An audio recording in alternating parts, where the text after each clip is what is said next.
Man, that fire's hot. It's actually burning my arm sitting this close. But it's going to feel good here in the upcoming months because change is in the air. It is the last official calendar week of summer, and we are about to transition into autumn and then eventually winter. Everything changes for me. My lifestyle will start to convert from the hiking and backpacking and climbing of spring and summer to hunting waterfowl in the autumn and winter. I'll still do some more fall hikes to get those colors up in the high country in the next couple of weeks, but by mid-October hunting season starts and almost all of my pursuits go towards chasing that elusive Drake mallard. This video is about all the prep work that I kind of do here at Duck Sage Venture to get ready for the autumn hunt. It's not all of the activities we do, but a few of the important ones.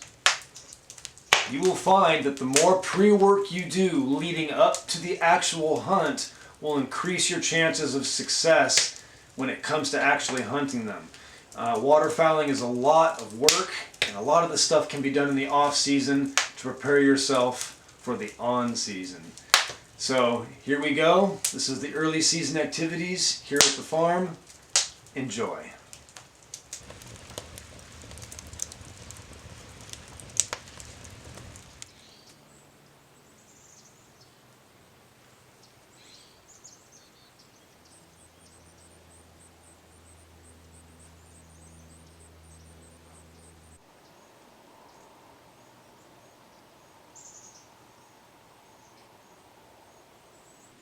So we live in a valley that has a lot of agriculture and crops, mostly corn, barley, and wheat. But we don't grow any agricultural crops here at our place. This is one of our duck holes right here. It's a very low area, holds water late into the spring, and we've kind of just tended the natural vegetation that belongs in the area. For instance,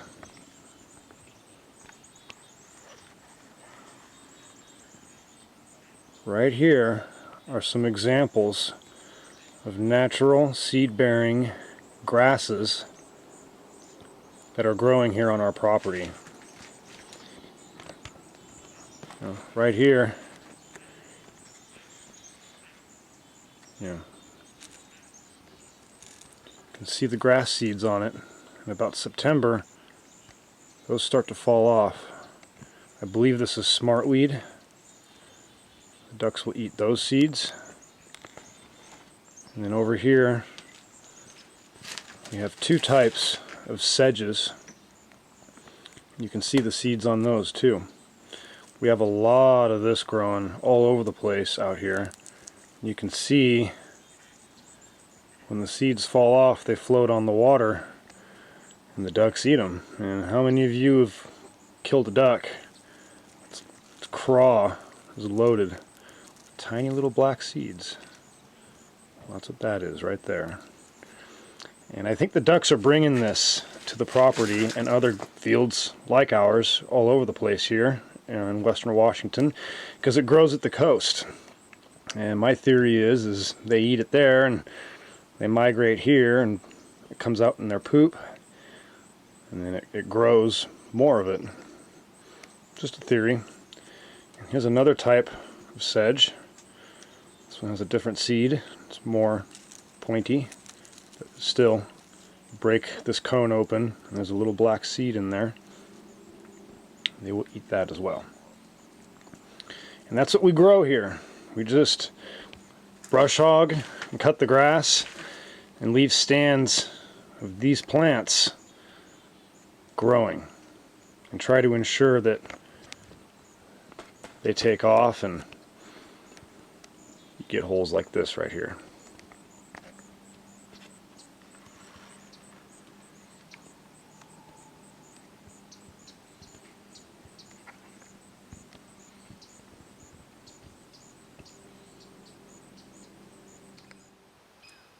So the month of September makes waterfowlers pretty edgy. We start thinking about the upcoming hunt. We've got ducks and geese on our mind. We got to keep that mind occupied so we don't go crazy. And a way that I keep my mind occupied is by touching up and fixing up all my decoys in the off season. I paint them, I patch the holes, I restring, do all my weights. I get that done before the opening day in October so it's ready to go. When you hunt a lot, okay, your decoys go through a lot of damage.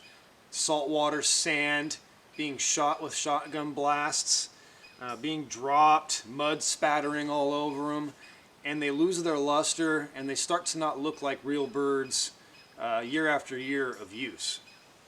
And so you can make old decoys like these old flambeaux here. These are 20 years old here. Never been painted before. I'm helping my buddies out here. You can take these old decoys and make them look new again, just by touching up basically the whites and the blacks. Scientifically, at further distances, white and black show up more than any other color, and they make the biggest silhouette and they stand out. So I start with that, and then as I have more time available, I'll move on to like the different colors of the bills, the different colors of the speculums and the feet, just to make the colors pop at further distances when those birds are on their final approach. You can see here on these old flambeau Ultra Magnum Canada floaters, just the paint gets chipped up. It gets dirty, it gets dull. The brown and the black look the same. There's no real differentiation. Up here on the head you can see how the white face patch is kind of just losing its color. Same thing with the black here. It gets all the cracks get filled in with dirt, starts to look dull. We're going to fix that. We're going to make that look brand new again without going and spending a bunch of money to buy a bunch of brand new decoys. Here's a shell. You can see how the bill has all the paint's gone. Back here on the tail, it's chipped and painted. I'm just going to touch up those blacks just to make it pop out a little bit more against its surroundings. These are the paints and the brushes that I use when painting my decoys and touching them up in the off season. I use a variety of brushes, from a wider area to get the bigger surface area portions like the underside of a Canada goose, to more finer stuff for painting bills and feet and just tinier, more detailed areas. And you can even go more finer than that for your brushes, depending on how much detail you want to add. Be sure you use a flat exterior acrylic paint. One, because it'll eliminate glare. Oil-based is shinier than a flat or an acrylic. And also, you know how decoys are outside in all types of weather during hunting season. They take a lot of abuse, and I just think the exterior, it's like the outside of a house. It just takes a lot more weathering to break it down. I use several different colors here. I took decoys into Home Depot, ones that I wanted to touch up, and I had them match the colors. So this here, all three of these, is Bear Premium Plus Ultra. The small case is in the color sample. And they match the color of a Canada goose. That's the breast of a Canada goose right there. And that's what I use to touch all breasts when I need to on my goose decoys. I have black. You know how much you use black. And I have white. Okay. These right here, this is Dutch Boy Dirt Fighter Premium Exterior Formula. Okay. This is a primer. Okay, but it's also a flat white, so I use this a lot just for white. And if I'm doing a mallard drake bill, I lay down the primer first, and then here's the yellow that I use. It's a color match. And then here's the orange for a hen mallard bill, and both the feet on all mallards. Okay, but you have to put down the primer first to use these. And then this blue here I can either darken or lighten for bluebills, widgeon, pintails. That's a widely used color there. These paints here, you do not have to put a primer down. It is both a primer and a finish in one, so it eliminates a lot of prep work you have to do to use those.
And here's what the finished product looks like.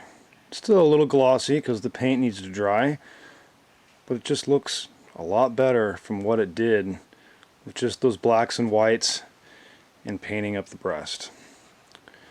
Here's some others. These are smaller flambeaux, still really old decoys that I painted last week, and they look a lot better. They look almost new as far as the colors go, and they're just going to stand out more from longer distances on approaching Canadas.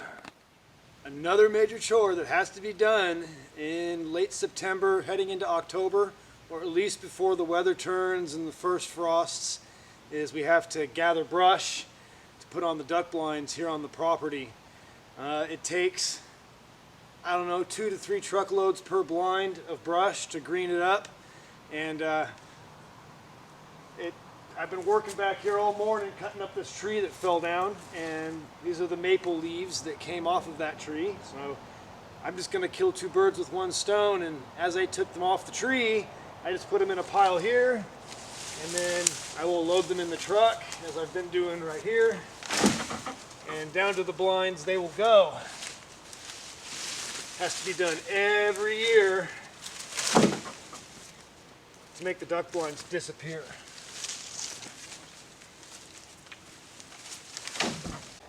So I think every place across the United States where you have waterfowling, you have different groups of people, different groups of hunters who use different types of terrain and utilize the plants in that terrain to hide. Here in the Pacific Northwest, we got cedar trees, and I like bowing or taking bows off of these cedar trees because it'll hold this green a little bit longer into the winter, even if it's cut. The maple trees I gathered earlier, those are going to die and wither away within the next couple of weeks. But adding some bows of cedar and evergreen to the blinds will help, will definitely keep it greener later into the season and cover more and just make it look more natural. So here we go. It's normal handsaw It's perfect. We're cutting off these bows here. And we'll just load these in the truck. Head on out to the location. This is some good stuff here.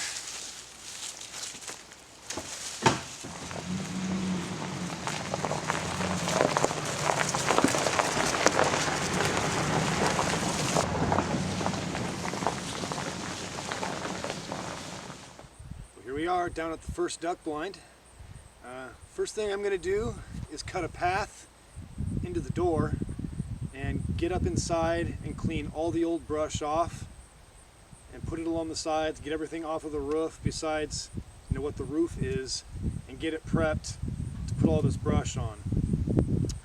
Always be sure to take a quick look before you get into an old duck blind. You never know what types of creatures you might run into. Here in this region, I'm most worried about running into a bee's nest. There very well could be one in the deck or in the roof. So just take a quick look before you get up in there. Well, here's where the door is. Really important. I want to keep as much of this natural growing vegetation as possible. If you can have the brush growing around your blind, that's the most ideal and the best. Just because it takes less care. So most of this I'm just gonna move out of the way and start working this trail out naturally. Paying close attention. These wild rose bushes right here are taking over pretty badly. I'm just gonna just move it aside here. I got myself a nice path.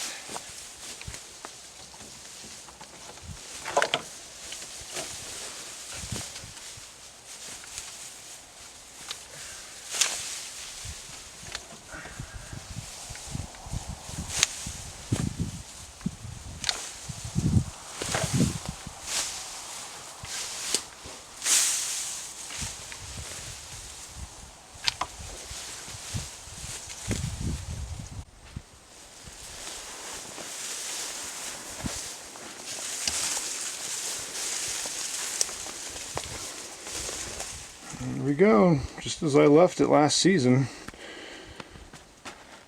That's always a good sign right there.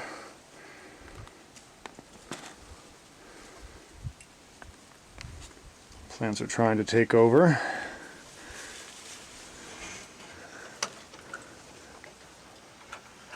I don't see any bees' nests. Maybe under the seat here. Take a quick look. See some rot in my bench.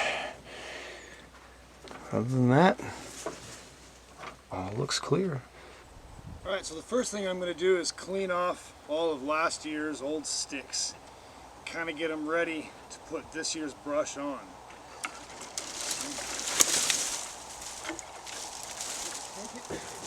The whole idea is to put the sticks straight up and down if you can. That's the way brush actually naturally looks, instead of horizontally laying down. It just looks more real. Keep it looking as natural as possible.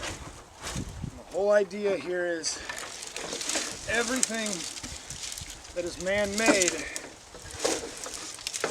has to disappear. You've got to make it go away.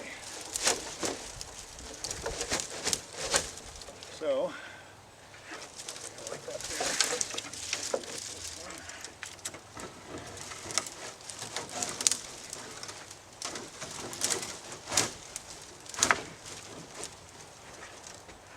want it to look like a big, natural, dead brush pile.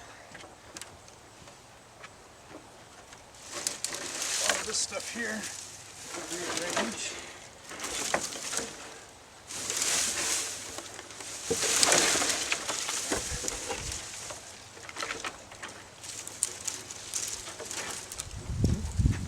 That would be pretty acrobatic.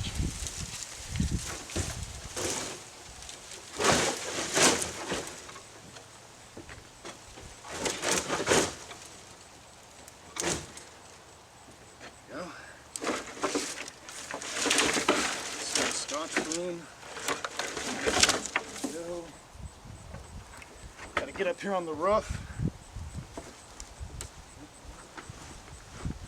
Take off all of last year's stuff.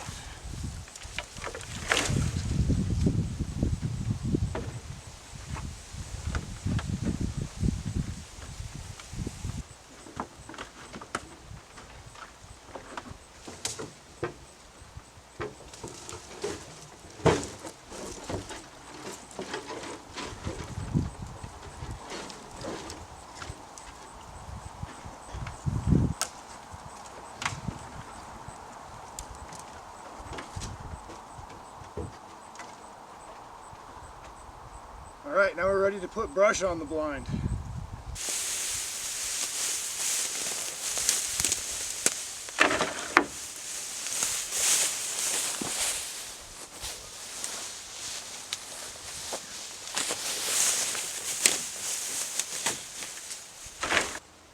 Alright, so the first part of the blind that needs to be brushed, and needs to be done very well, is the roof. So I'm just going to lay these cedar bows kind of evenly across the top of this roof here, kind of alternate which way the end of the stick goes. Make it a nice even cover.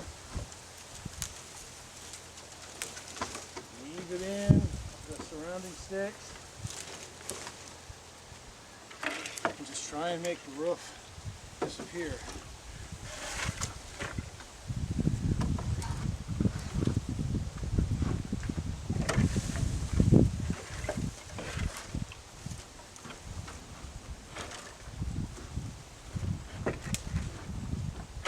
Gradually move down as you lose your seat.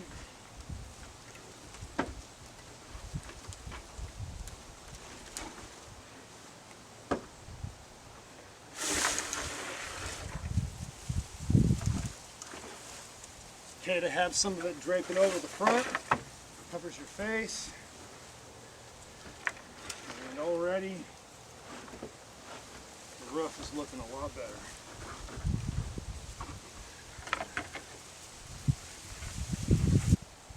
Alright, well now all the cedar is on the blind, and I'm going to add on the limbs of these deciduous trees. It's kind of piecemeal to fill in, add structure, kind of give it a look, a big green bush. Yeah, this one here will look good in this corner here. Put it right down in there.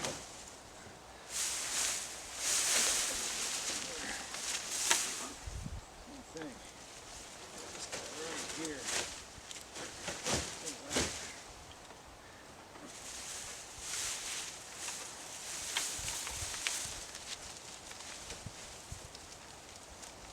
Small ones.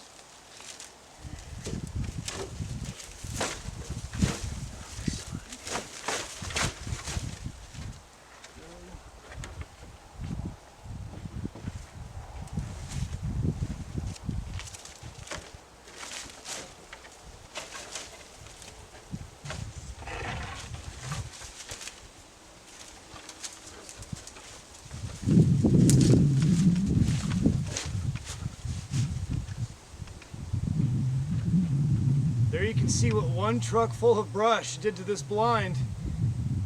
On the next one I'm going to do something a little different that'll add more color and more brush, more cover, more hiding, especially to the shooting platform here and these corners here and the sides.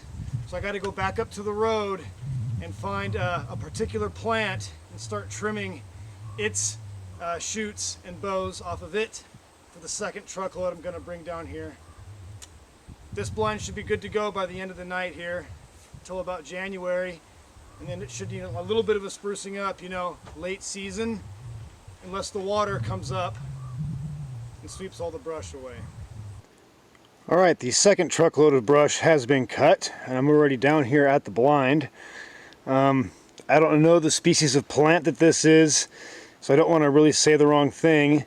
But I like it because it has these nice straight stalks. It's very leafy, and I tie them together into bundles. And then I use those bundles to kind of brush up the most vital parts of the blind that still need it. So you can see I already have one covering the center of the shooting platform there. So I'm probably going to put one of those on either side of the blind, and then this one will be ready to go. And there you have it. This blind is done. I have those bundles applied to the front here. I have 3 covering the shooting platform. This is a well done, brushed up hide. All we need now is the water to arrive. It is Sunday, September the 5th. It is the second day of early season Canada goose in Western Washington. We did hunt yesterday at a different location, and we didn't do so hot. We're trying a different spot today. There are not a lot of birds around in the area, but you don't know if you don't go hunting. So we'll give this spot a shot. It's a little after 9 a.m. and the clouds are starting to break. We have some sun coming through and illuminating our decoys at times, which gives it a really cool perspective. It was pretty rainy and misty and drippy this morning on the way in, but not stormy. It's actually been really pleasant and humid and gorgeous.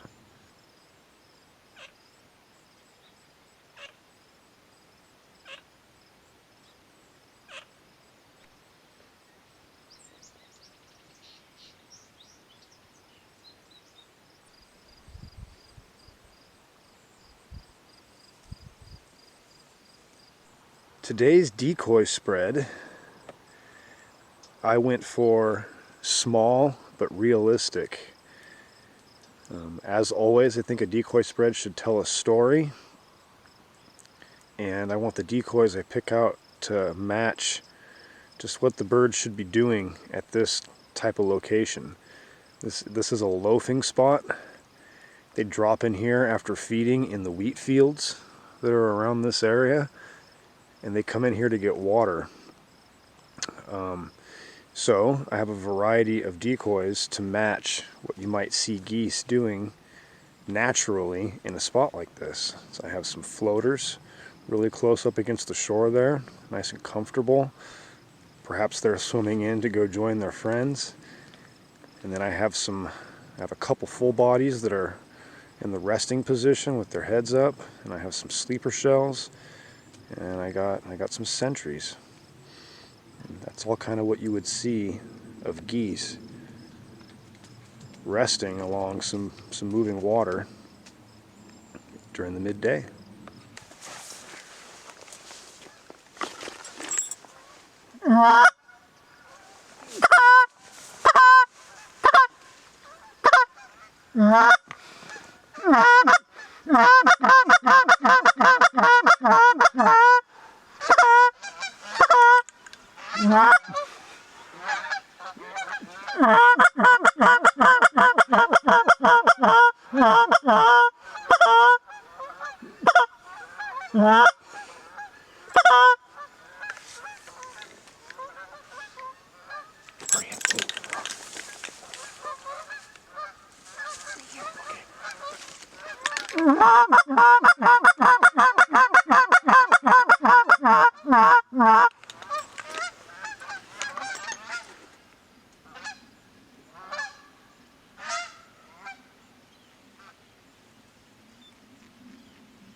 Yep.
Always takes a few trips to get all the cobwebs worked out in the system of communication. But I can't believe that just happened. I had just checked my clock. It was around 10 a.m. and it just seemed like a time for birds to move. We're in and out of rainstorms and rain showers right now. And we heard the geese. They came from behind. There's a bunch of cut wheat over in that direction. And they gave us quite a few good passes. And we thought they were going to land in the field. And they came around on that final approach. And right at that moment, Holly felt like she needed to tell me how much she loved me and got up in my lap pretty much. And I know it caused a bunch of movement. I think that might have kept them from landing.